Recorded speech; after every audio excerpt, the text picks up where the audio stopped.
કેન્દ્રીય ગૃહમંત્રી અમિત શાહ રાજસ્થાનના જોધપુરમાં બીએસએફના 60મા સ્થાપના દિવસના કાર્યક્રમમાં ઉપસ્થિત રહ્યા હતા। આ કાર્યક્રમમાં સંબોધન કરતા તેમણે જણાવ્યું હતું કે 6 દાયકાઓથી બીએસએફ દેશની સુરક્ષામાં ખડે પગે છે।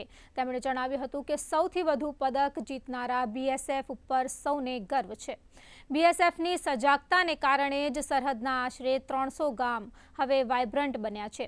આ કાર્યક્રમમાં કેન્દ્રીય ગૃહમંત્રી અમિત શાહે હિઝબુલ મુજાહિદ્દીનના 3 આતંકવાદીઓને ઠાર કરનારા બોર્ડર સિક્યોરિટી ફોર્સના જવાનોને સન્માનિત પણ કર્યા હતા। 1965 से लेकर आज तक निरंतर देश की पूर्वी और पश्चिमी सीमा को सुरक्षा देने का आपका जो रिकॉर्ड है, वो रिकॉर्ड आपने बहुत बखूबी निभाया है और इसके लिए डीजी बीएसएफ से लेकर बल के सबसे छोटे जवान तक सभी अभिनंदन के पात्र हैं और मैं पूरे भारत सरकार और देश के करोड़ों देशवासियों की ओर से बहुत बहुत अभिनंदन और साधुवाद आप सभी को देता हूं।